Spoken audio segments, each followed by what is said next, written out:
Opa galera, aqui é o arquiteto Leonardo Mader e hoje eu vou falar sobre como eu construí a minha carreira de arquiteto e eu acho que isso pode estar te ajudando, seja lá qual for o estágio da tua carreira, se tu é estudante ou tu é recém-formado ou se tu já está tocando teu próprio escritório. Acho que em todas as, seja lá qual for o teu estágio, acho que esse papo pode estar te ajudando, tá? O meu objetivo é fazer tu tornar o teu trabalho mais eficaz, ter melhores resultados e conseguir, claro, ganhar mais dinheiro com a arquitetura. O que eu mais vejo por aí são arquitetos que trabalham bastante, mais do que gostariam e são bem menos remunerados do que gostariam, né? Então, há um grande problema da arquitetura hoje, é que é muito trabalho e pouco dinheiro e há muitos anos eu estou tentando, digamos, hackear, né, no sentido de modificar, estou tentando mudar essa realidade na minha vida e muitas coisas que eu fiz deram certo, outras deram errado e quero compartilhar com vocês o que está dando certo e o que está dando errado, tá bom?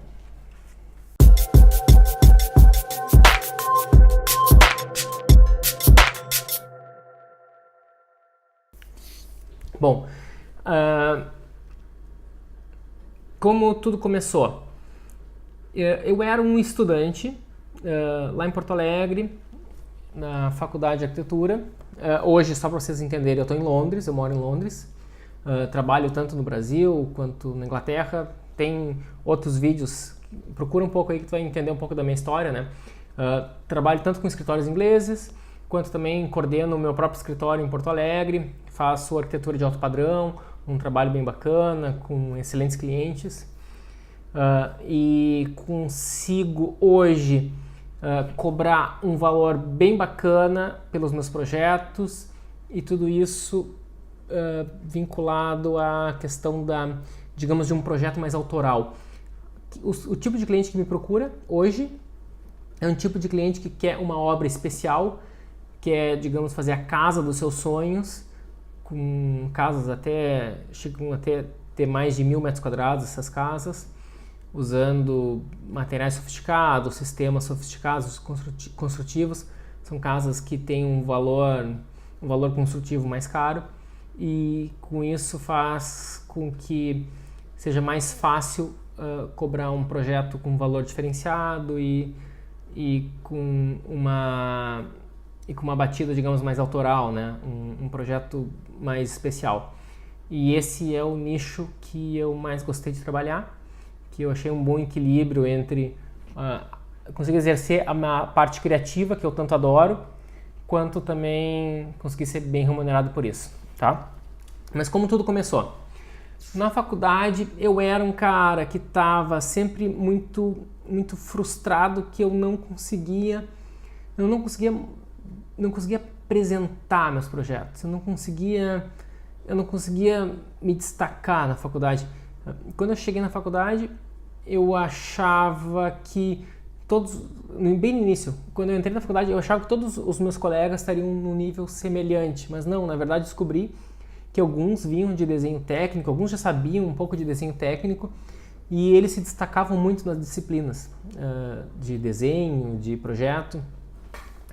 E eu me sentia um pouco mais atrasado referente a isso. E quando eu comecei a fazer meus primeiros projetos na faculdade, eles eram realmente muito ruins, muito feios. Eram simplesmente plantas baixas que só, digamos, estrudava as paredes, colocava janela, portas e era alguma coisa realmente muito terrível. E por que isso? A faculdade de arquitetura, acredito que em todo o Brasil, ela tem um foco muito grande em planta baixa. A gente fica muito tempo aperfeiçoando a planta baixa. E isso faz com que as nossas plantas baixas brasileiras são realmente excelentes, são muito boas, mas faz com que outras áreas da arquitetura sejam bem medianas ou até ruins, tá? Então, se eu começar a olhar para trás dos meus projetos da faculdade, eu vou ver que isso é um reflexo muito forte. E se a gente começar a cuidar começar a olhar pela janela, não aqui na Inglaterra, mas aí onde vocês devem estar no Brasil, vocês vão ver que a arquitetura ela é muito mais plantista, né? Ela tem um foco muito grande de planta baixa, as fachadas são pouco expressivas, tecnologia de materiais não tem muita inovação, está todo mundo sempre usando os mesmos materiais, mesmos tipos de soluções, e é como se fosse só muda a planta baixa dos projetos. E isso é um grave problema quando tu pensa em se destacar. Então tá, talvez se eu explicar aonde eu quero chegar, vai ser mais fácil vocês entenderem por que eu vou estar falando tudo isso, tá? Existe somente uma maneira de tu conseguir ter destaque na arquitetura. Não existe outra. Destaque no sentido ganhando bem, tá? Tu precisa desenvolver um trabalho que construa uma marca. Se tu não tiveres uma marca, o teu projeto é uma commodity, o teu trabalho é uma commodity, e no momento em que alguém oferecer um preço mais baixo, tu vai ser excluído da jogada, então tu tá fora. Se tu cria uma marca, tu pode escolher um preço que fica bom para ti, fica bacana para ti, e o cliente, com muito prazer, ele vai estar pagando mais, tá? Então, eu vou ter uma linha de raciocínio para explicar para vocês como é que se constrói uma marca, ou como eu construí uma marca, ou como vocês também podem estar construindo uma marca. Eu estava na faculdade, era um jovem estudante, e eu não conseguia apresentar meus projetos, eu não conseguia testar meus projetos. Eu via que meus colegas estavam, digamos, tendo um destaque melhor, eu me sentia frustrado, me sentia atrasado. Isso durou muitos anos na minha vida. E eu tentava buscar como isso poderia ser contornado. Eu via que os meus colegas que mais se destacavam, em geral, eles já estavam trabalhando. Então, eles já tinham estágios, então eu entendia que era por aí que eles estavam conseguindo digamos, absorver algum conhecimento que eu não tinha. Então eu tentei enviar meu currículo para vários escritórios, e eu também não conseguia nem resposta, né? Poucos respondiam, e os que respondiam diziam que não tinham vagas. Digamos, era muito concorrido, principalmente os bons escritórios. Então, o primeiro estágio da minha vida que eu fiz foi um estágio de verão, eu era bem jovem, não foi remunerado, não ganhei nada por isso, mas foi super importante para mim, que eu aprendi muita coisa. Já os outros estágios que eu fiz em seguida, eles eram estágios, digamos, simplesmente passar projetos para o AutoCAD.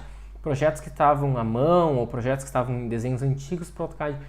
Até mesmo estágio dentro da faculdade de arquitetura, estágios da universidade, digamos assim, que tinha que passar projetos históricos para o AutoCAD. Era um trabalho que era muito mais uma festa que eu estava com amigos, fazendo uma bagunça naquele lugar, do que realmente aprendendo, fazendo alguma arquitetura que me desse prazer, tá? E é um salário, digamos, nada muito expressivo, assim, comparado ao resto do mercado. E eu estava lá trabalhando, mas não sentia que eu estava, digamos, aprendendo arquitetura. Eu estava simplesmente fazendo um processo mecânico, repetitivo, linear, de estar passando desenhos do papel para o AutoCAD. Isso há muito tempo atrás. E, digamos, gostava de fazer o estágio porque eu tinha amigos que também faziam esse estágio comigo, e era muito mais pela questão social da amizade com o pessoal do que exatamente o trabalho em si. E então eu comecei a pensar como é que eu vou conseguir melhores estágios. Teve uma oportunidade então que eu vi que um colega fez um render na faculdade, e ele usava um software 3D Studio, e daí eu comecei a trocar uma ideia com ele de como é que ele fazia isso. Então eu comecei a fazer um modelo, extrudar minhas plantas baixas no AutoCAD ainda na época. E depois que eu fiz isso, fiz os buracos da esquadria, botei um plano de vidro, modelei todo o prédio no AutoCAD de maneira muito, muito simples. Imagina um estudante fazendo isso há muito tempo atrás. O 3D Studio era um software que praticamente ninguém usava naquela época, né? Era muito raro quem usava. Mas eu gostei muito da questão da imagem, né? Então, um amigo me explicou, até foi quase que por telefone mesmo, como que fazia isso. E eu peguei e simplesmente exportei o arquivo do AutoCAD 3D para o 3D Studio, importei no 3D Studio, botei o que era um vidro, o que era um outro material, fiz um sol e mandei renderizar e pum, botei aquela imagem renderizada muito, muito, muito simples na prancha da entrega final de um projeto da faculdade. E aquilo eu vi que era um render muito feio mesmo, muito horrível, mas eu vi que aquilo tinha um potencial, porque eu via que já tinha empresas que faziam imagens renderizadas para vender para empreendimentos imobiliários e elas já estavam, digamos já estavam num nível mais adiantado, né, de produção de imagem, de técnica representativa. Então eu via que tinha como melhorar muito aquilo e eu gostei daquilo, tá? Mas eu sempre entendia que aquilo não era uma função de arquiteto fazer imagens, era como se fosse era um segmento separado da arquitetura a produção de imagens. Então eu nunca dei muita ênfase para isso. Eu simplesmente, quando eu tinha uma necessidade de fazer algum render para os meus projetos acadêmicos, que daí sim eu conseguia testar a minha ideia. Primeiramente eu fiz só por uma apresentação final de um projeto de faculdade.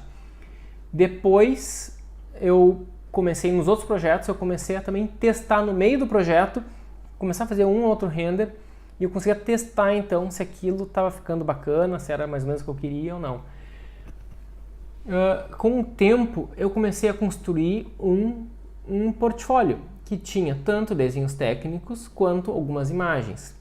Então esse portfólio era muito, muito básico, não é nada parecido com o que o pessoal já tem hoje, né? Hoje em dia está tudo muito mais avançado, né?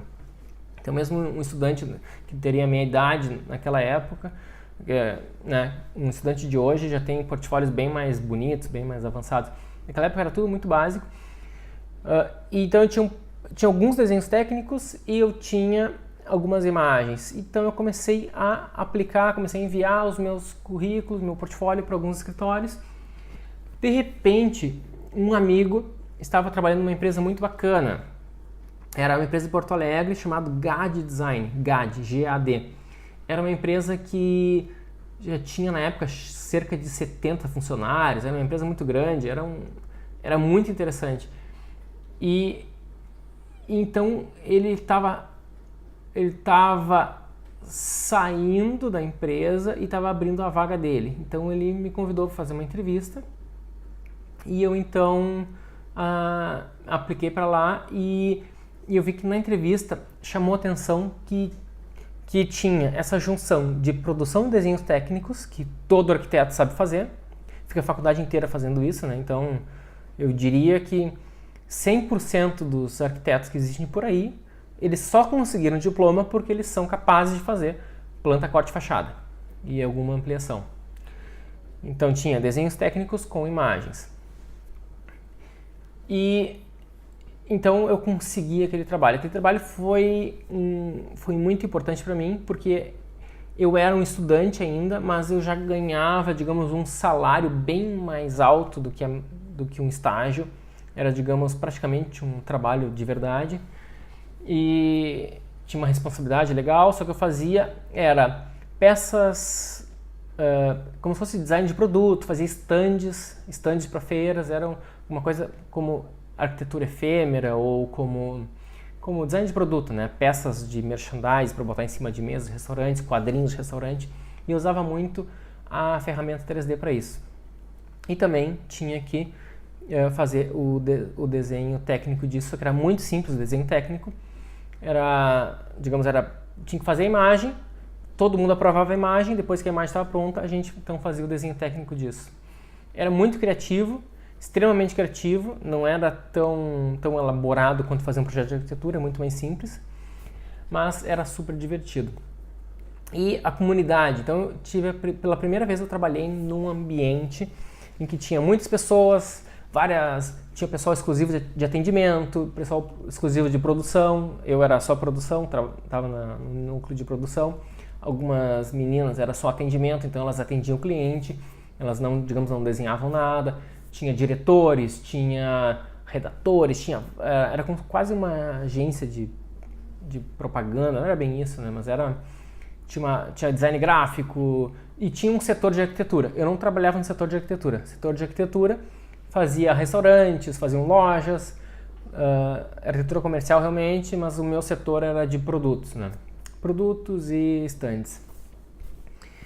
E aquilo foi muito bacana. Aprendi muita coisa, aprendi como que grandes empresas trabalhavam, comecei a entender a questão de processos, de cada um cuidar de uma parte. Eu tinha uma série de chefes, hierarquia de chefes, e era muito bacana isso. Foi um momento que eu aprendi muita coisa. Eu acho assim, dando uma pausa, um parênteses sobre essa história. Aproveitem cada momento, cada oportunidade que vocês tiverem. Se vocês estão numa empresa pequena, vocês vão conseguir aproveitar coisas de uma empresa pequena. Se vocês estão numa empresa média, vocês vão aprender uma série de coisas nessa empresa média. Numa empresa grande também vocês vão aprender outras coisas. O que é mais importante para a carreira de vocês é a junção de tudo. Porque quando vocês abrirem a tua pequena empresa, toda aquela experiência que tu teve com o pequeno negócio, isso vai servir para ti. Aquilo tu gostava daquela pequena empresa, aquilo tu não gostava. Então, tu sabendo daquilo, isso vai te ajudar muito quando for abrir teu pequeno negócio. Numa empresa média, então tu vai entender qual é a transformação que existe de uma empresa pequena para média e para grande igualmente, né? Então, tu vai entender todos os estágios. Quando é pequeno, poucas pessoas têm que fazer de tudo. Quando a empresa é grande, é cada um cuidando de uma parte. Então, faz uma parte, depois que está pronto essa parte, passa para outro segmento para conseguir dar continuidade ao projeto, tá? Então, fazendo um parênteses por aí, eu estudava desenho técnico, assim como todos os meus colegas. A minha capacidade de produzir desenhos técnicos e soluções técnicas não era nada especial ou não tinha nenhuma diferenciação frente a qualquer outro colega meu. Eu só consegui aquela vaga, hoje eu enxergo isso, na época eu não enxergava. Eu só consegui aquela vaga nessa empresa GAD, acho que ela ainda existe no Brasil, talvez está bem forte em São Paulo. Eu só consegui essa vaga porque eu tinha essa habilidade de fazer imagens. E ela não era nada especial. Era uma habilidade bem básica, mas eu conseguia produzir imagens. E depois dessa empresa, acho que houve uma certa crise na empresa, deve ter perdido alguns clientes importantes. Então essa empresa teve um corte de pessoal, reduziu bastante o número, e numa dessa redução de pessoal eu fui, digamos, demitido da empresa, né? Porque não tinha mais cliente para mim. Então, de repente, eu me deparei sem trabalho. Então não foi algo planejado, eu fiquei realmente sem trabalho naquela época. E eu fiquei pensando, o que eu vou fazer? E, de repente, um amigo meu dessa empresa, ele conhecia um cara, era muito amigo de um cara que estava se formando e numa outra universidade, na universidade dele, e ele precisava produzir imagens para o projeto TFG dele, imagens para diplomação, né? E ele perguntou para mim se eu faria essas imagens, porque ele viu que eu trabalhava com 3D Studio Max e eu estava sem trabalho, e eu, ok, topo, né? Vamos fazer. Eu comecei então a produzir imagens para TFG. E isso eu vi que eu estava ganhando mais dinheiro do que naquele emprego que eu estava antes. Então eu conseguia trabalhar em casa, fazer a minha própria gestão do meu tempo e eu estava sendo melhor remunerado do que naquele trabalho que eu já achava que eu ganhava muito bem. E quando começa a fazer esse tipo de trabalho, um fala para o outro, né, quando consegue entregar direitinho, né, conforme combinado, um fala para o outro, começa uma propaganda boca a boca, e então o cara consegue arrumar uma clientela. E nisso eu comecei a fazer vários projetos TFG. Chamei um amigo para começar a fazer comigo e a gente fez uma combinação, não sei muito bem como é que a gente dividia isso, e a gente começou a trabalhar juntos e fazer juntos as entregas e a gente viu que estava trabalhando muito bem. Chegou um momento então que a gente resolveu alugar uma sala comercial e não deixar de trabalhar em casa, porque estava difícil a comunicação, mandar arquivos. A gente alugou uma sala comercial e começamos a trabalhar junto, um ao lado do outro. Então aí começou a fazer a gente começou a ter uma estrutura de empresa, mais ou menos. Isso antes de estar formado, né? Algum tempo depois a gente se formou e daí a gente formou realmente um escritório de arquitetura, realmente. E nesse tempo de produzir imagens, a gente começou também, para estudantes que estavam se graduando, a gente começou também a prospectar clientes em construtoras, tá?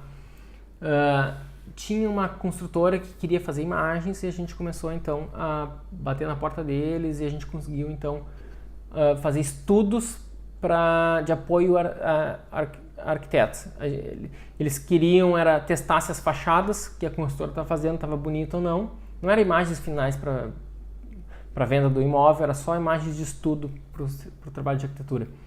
E a gente também começou a produzir isso.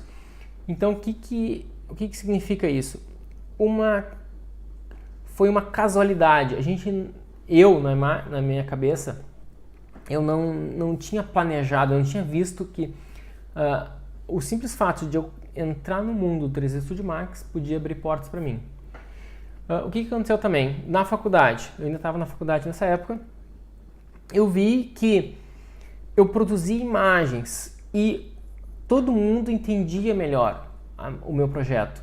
Eu vi que ele chamava mais atenção, as pessoas olhavam mais para o projeto, as pessoas conseguiam entender melhor a ideia que eu tinha. Os professores comentavam mais, eles interagiam mais, porque eles conseguiam enxergar o projeto, até o mesmo professor tinha maior capacidade de compreensão do projeto.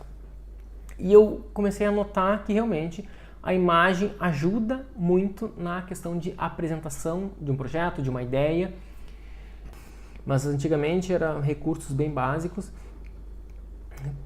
e o pouco que você conseguia fazer já chamava atenção. Hoje em dia vocês vão ver que isso ainda é verdade. Digamos, vamos chamar isso de um marketing, né?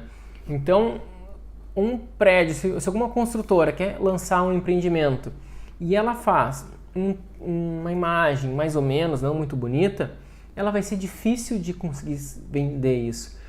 Por mais que o projeto seja muito bom. Agora, se uma construtora faz um projeto que pode ser muito, muito feio, muito horrível, uma arquitetura péssima, mas consegue contratar um excelente escritório de produção de imagens, eles conseguem, através de várias estratégias, fazer aquelas imagens, contar uma história muito bacana e deixar o projeto bonito. Aquele projeto que tinha tudo para ser feio, ou pelo menos nas imagens ele ficou bonito, né? Agora, quando for construir, daí vai ser o que está no papel mesmo, no projeto, e provavelmente vai ser realmente feio, tá?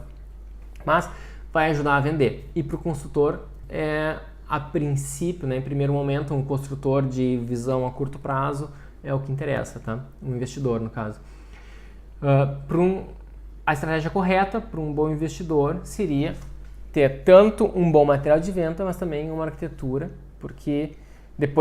uma arquitetura de qualidade, porque depois que o usuário estiver habitando ali, ele vai comentar e vai fazer propaganda boca a boca, e ele quer que esse boca a boca seja positivo e não negativo, né, sobre a sua marca.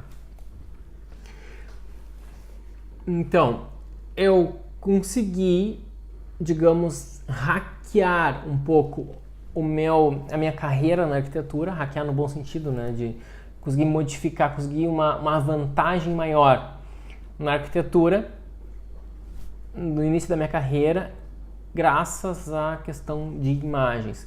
Só que mesmo nessa época, mesmo falando isso para vocês agora, eu sempre gostava de pensar que era referente à minha qualidade de projeto, ao tipo de desenho técnico que eu produzia, à minha capacidade técnica.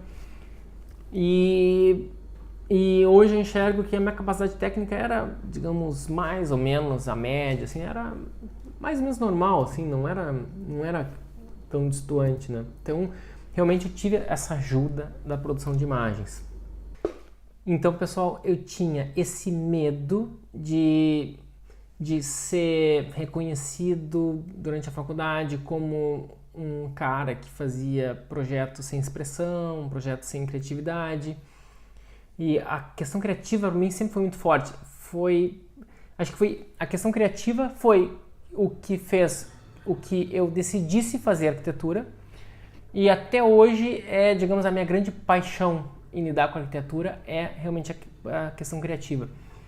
E eu ser reconhecido como alguém sem expressão, sem criatividade, isso seria para mim o pior dos pesadelos. E quando começou a chegar perto do TFG, até o primeiro TFG que eu fiz, eu fui reprovado, porque eu estava trabalhando muito no escritório e o professor que coordenava isso, não foi o TFG, foi o projeto antes do TFG, digamos, na minha faculdade chamavam de projeto 7.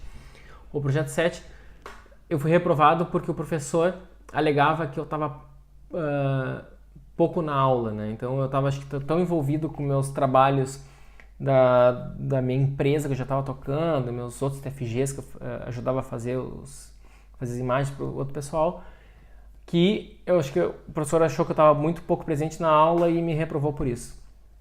Então eu tive que fazer de novo o projeto 7 por esse motivo.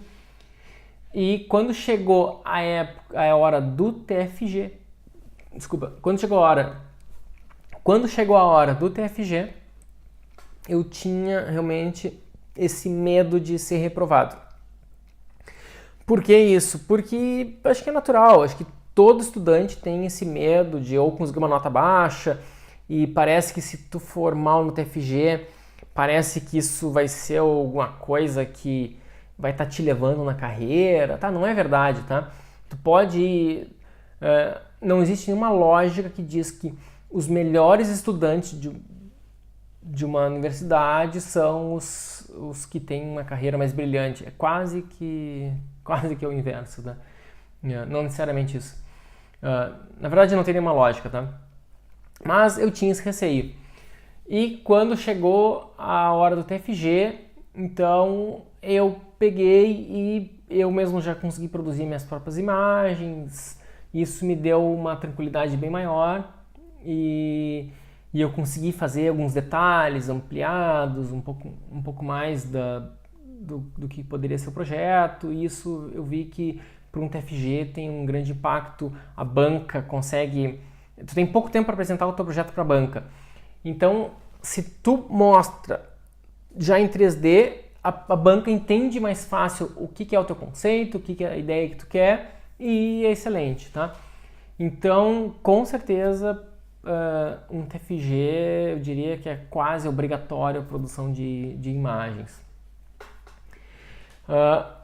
Consegui fazer meu TFG, fui aprovado, e então, naquele momento, comecei a me dedicar exclusivamente ao meu escritório, que eu tinha um sócio na época. E esse escritório, na época, tinha botado um nome bem estranho, né? A gente botou, eu e meu sócio, o Ricardo, na época, a gente pensou em vários nomes, né? O primeiro nome era Ideia, só que era um nome muito comum, né? Ideia, Arquitetura e Design. Então, todo mundo já usava esse tipo de nome, não deu certo. A gente mudou o nome, vamos botar um nome bem diferente, bem maluco. A gente botou Fósforo com PH, então horrível. Também todo mundo que via o cartão de visita com aquele nome ria da nossa cara e, né, algumas pessoas eram mais diplomáticas, mais educadas, não, né, só davam um pequeno sorriso, mas um péssimo nome também. Ninguém entendia o porquê disso, né? Fósforo porque era um elemento importante para ter ideias, ou alguma boa pro cérebro, alguma coisa assim, tá? Mas horrível nome. Então a gente queria fazer um escritório que era de design e arquitetura.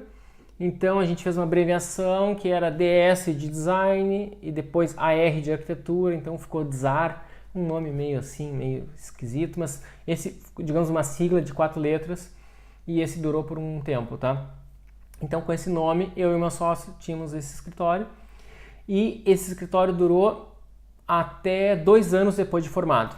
E depois desse tempo, eu peguei e já contei num outro vídeo aquela minha jornada que eu fui para a Europa e comecei então uma carreira internacional. Então tá, falando sobre como foi a criação desse meu primeiro escritório de arquitetura. Qual é o grande gargalo de se criar um escritório de arquitetura? Esse eu senti na pele. É como conseguir cliente. Essa é a pergunta de $1 milhão.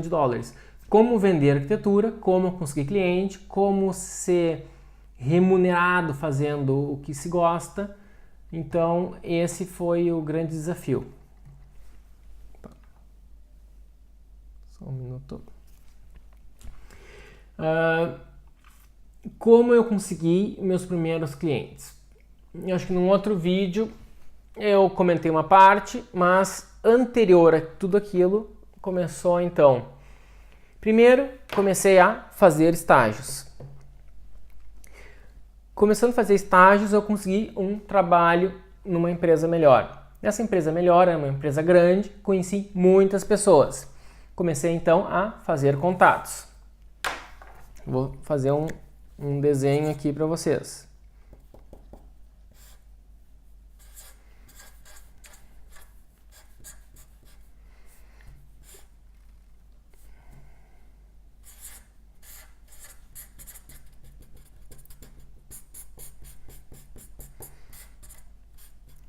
Então, primeiro, tu consegue um primeiro estágio, por exemplo, tu pode conseguir contatos na faculdade, só que na faculdade tu tá conseguindo contatos com os teus amigos, e teus amigos não vão te contratar, então tu tem que conseguir fazer contatos com outras pessoas fora da faculdade, tá?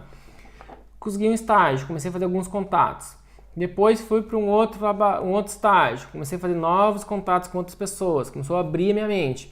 Depois eu fui para aquela grande empresa, lá eu fiz muitos contatos, tá? Então conheci muitas pessoas. Dessa,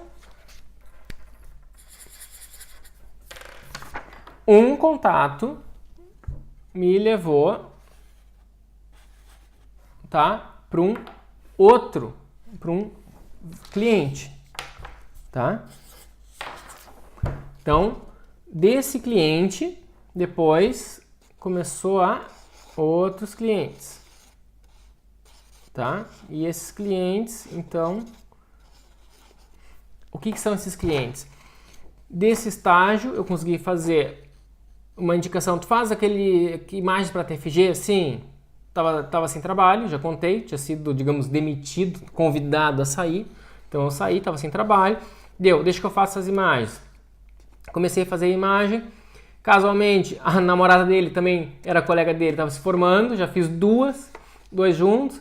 Daí, nisso, começou o boca a boca. Quem fez para mim esse mês passado foi o Leonardo. Então tá. Quanto ele cobra? Cobrou tanto, ficou legal, deu. Então chama ele. Então, o que eu vi? Eu comecei a descobrir que eu não fiz nenhuma propaganda. Era tudo, vinha automaticamente. Eu descobri que as pessoas, profissional, seja lá profissional, estudante, né? Alguém que vende isso, quem produz imagem 3D é alguém raro. Por que o profissional de 3D é raro nesse mundo? Seja aqui na Inglaterra, seja na Itália, na Rússia, no Brasil. Eu não sei se é tão raro no leste europeu, mas acho que até lá é raro, tá? São excelentes produtores de imagens 3D lá. Mas ele é raro em qualquer lugar. Por quê? Porque todos os anos as faculdades de arquitetura despejam no mercado milhares de arquitetos no Brasil. São despejados milhares de arquitetos no Brasil. Esses milhares de arquitetos no Brasil, todos eles sabem fazer planta, corte, fachada, ou agora a gurizada já está no BIM. Então, o pessoal, muitos deles já estão saindo com algum conhecimento em Revit, ou Revit, né? Ou em ArchiCAD, ou sei lá qual for o software, tá? E agora, quem é que está formando profissionais de 3D? Profissionais de 3D ou de renderização não é... A formação, ela não é muito feita para arquitetos, ela é feita para profissionais que querem seguir uma carreira de modeladores 3D ou de uma carreira de apenas exclusiva produção de imagens 3D para o mercado. Então ela é muito focada numa questão técnica do software e ela tem pouca junção, ou eu diria nenhuma junção de como produzir imagens com desenvolvimento de projeto. A formação do profissional de 3D ela é bem diferente do que, digamos, do processo que eu uso no meu trabalho, né? Eu uso o 3D como ferramenta de desenvolvimento de projeto e não apenas como, depois de projeto pronto, vamos ver como fica ele em 3D, tá? Ok, me dei conta que existia uma carência no mercado, o mercado precisava, o profissional de 3D era escasso. Ok, isso deu uma chave em mim e eu vi, só que deu a chave, só que eu não aceitava isso.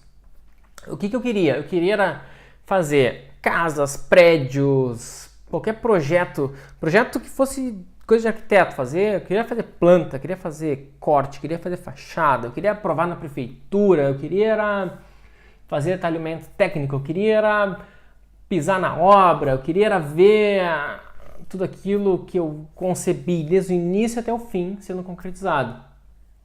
E o que eu quero hoje? Não, também quero, tá? Só que eu não quero... de todo esse processo, o que eu mais quero, o que eu mais faço hoje é cuidar da concepção do projeto, quer dizer, captação do cliente, tá? Atendimento ao cliente, concepção do projeto, criação dele, né? E cuidar da entrega de tudo isso. Como que eu faço isso? Delegando. Depois mais tarde eu vou estar explicando como um processo de como tu conseguir alavancar tudo isso, né? Que para alavancar o teu trabalho e começar a ganhar mais, tem duas formas de tu ganhar mais dinheiro hoje. Ou tu consegue deixar o teu trabalho, tu fortalece a marca e tu consegue cobrar mais caro pelo teu esforço, pela tua hora, alguma coisa assim, né? Através de uma marca, tu fica um artista, tu fica famoso, sei lá, alguma coisa nesse sentido, né? Tu fica desejado. Ou tu alavanca, tá? Então, o que eu faço? Eu faço os dois, tá? Então, eu tanto fortaleço a minha marca, Mader Arquitetos Associados, é uma marca forte no sul do Brasil, tal. Então, em Porto Alegre, quem quiser construir uma casa de alto padrão, em algum momento já teve contato com essa marca, tá? Porque buscou alguma coisa por lá e encontrou, tá? Contemporânea, claro. E também alavanco. Então, são duas coisas que eu estou sempre fazendo. Trabalhando na minha marca, fortalecendo a minha marca e alavancando através de contratações. Eu contrato pessoas para fazer coisas que ou eu não estou a fim de fazer ou que outras pessoas fazem melhor do que eu. Tá? Então, como conseguir cliente? Basicamente é assim. E disso vai chegar um momento em que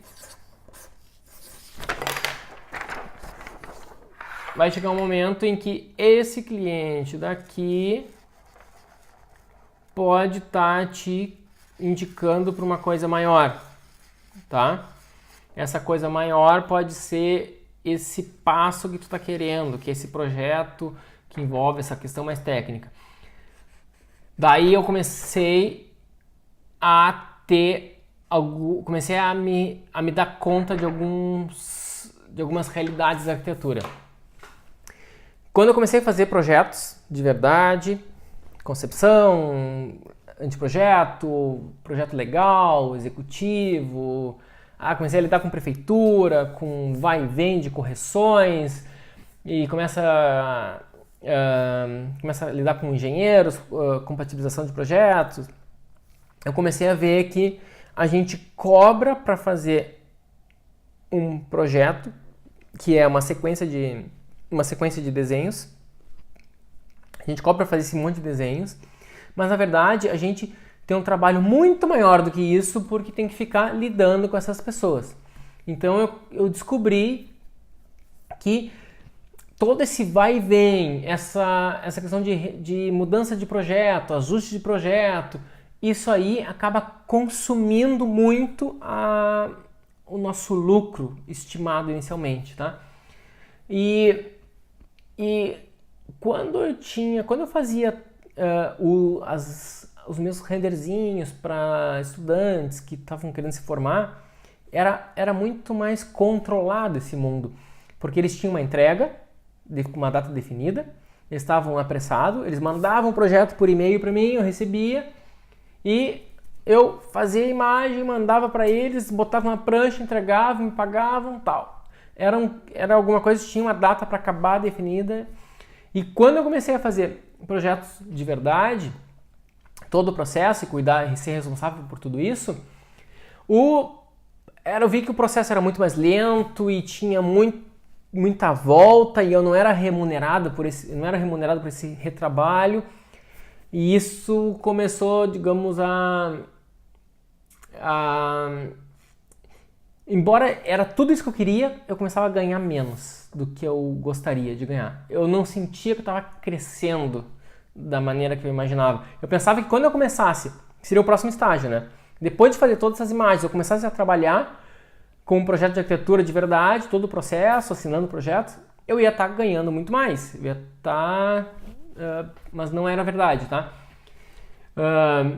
E até mesmo a satisfação com o trabalho não era tão verdadeira. Eu não era tão satisfeito com o trabalho. Por quê? Porque eu sou um cara, até hoje, que eu gosto de criar. O que mais me motiva na arquitetura é a parte de criação. Eu gosto de ver aquele monte de imagens bonitas na internet, em livros, e eu quero replicar isso, transformar tudo isso, absorvo aquele monte de informação, reciclo e faço a minha ideia do meu jeito, faço a minha composição, tá? E ficar controlando prazo de prefeitura, aqueles milhões de revisões de prefeitura, cada coisinha que tem que compatibilizar, isso aí é uma coisa que não é o meu propósito de vida, não é a minha arte, isso me desgastou muito. Ok, chegou o momento então, tive uma ideia, eu e meu sócio, vamos contratar estagiários.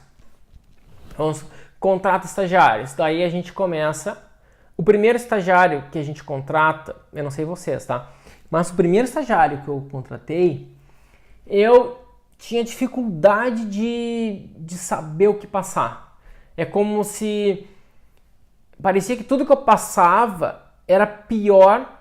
Tudo que eu passava, todas as tarefas que eu passava para ele ou para eles, parecia que era pior porque eu fazia mais rápido e parecia que eu não gostava do jeito que eles faziam, eu queria refazer, eu não queria mais fazer, eu não queria passar, porque queria eu mesmo fazer, eu não conseguia, achava que eu fazia melhor. Então comecei a aprender comecei a sofrer, na verdade, com isso. Aprendi o jeito errado de delegar, tá? Que era com medo, com receio, exigindo um perfeccionismo que nem é tão perfeito. Eu achava que o jeito que eu fazia era certo e o jeito que os outros faziam era errado e tipo, é como se fosse a minha vida inteira lutando contra o meu ego, né? E parecia que na época eu não lutava contra ele, né? Parecia que eu deixava ele muito solto, realmente. Então, é como se eu não enxergava a qualidade dos outros, eu só enxergava o defeito dos outros.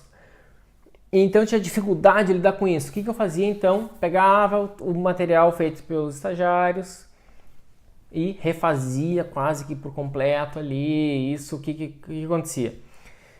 Eu tinha um monte de trabalho para fazer, tá? Trabalhava um monte e tal e achava que não estava tão correto.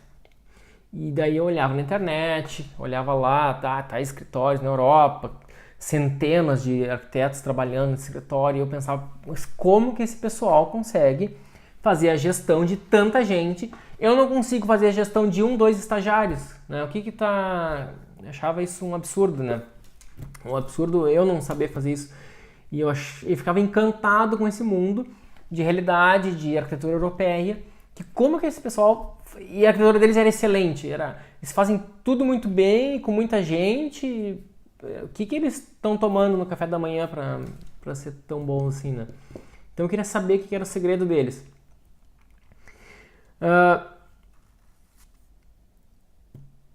Chegou um momento então que eu conversei com meu sócio e decidi então que eu ia fazer uma experiência fora, internacional, e tinha um plano lá, a partir de tal data eu vou comprar minhas passagens e vou tentar uma carreira internacional, e fui em busca de descobrir tudo isso, né? Ou em busca de conseguir descobrir como é que funciona essa tal de arquitetura dos sonhos, né? Que é essa arquitetura europeia e tal.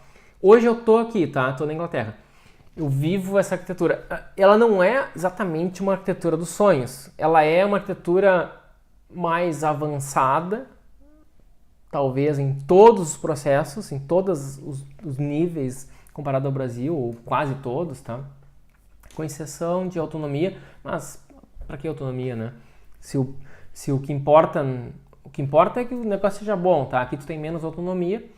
Então, digamos assim, tu vai pegar um projeto pequeno, vai fazer a cozinha da tua tia, tá?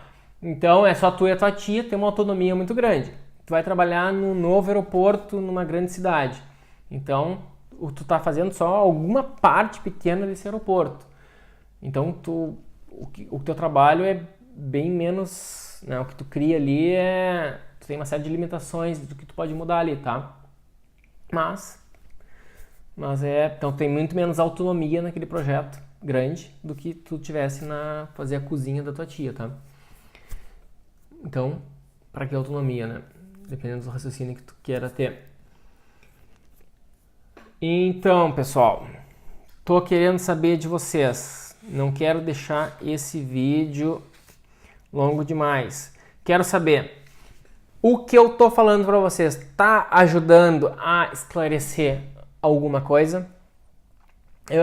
Eu preciso muito que vocês comentem aqui embaixo e digam que tipo de dúvida vocês têm, o que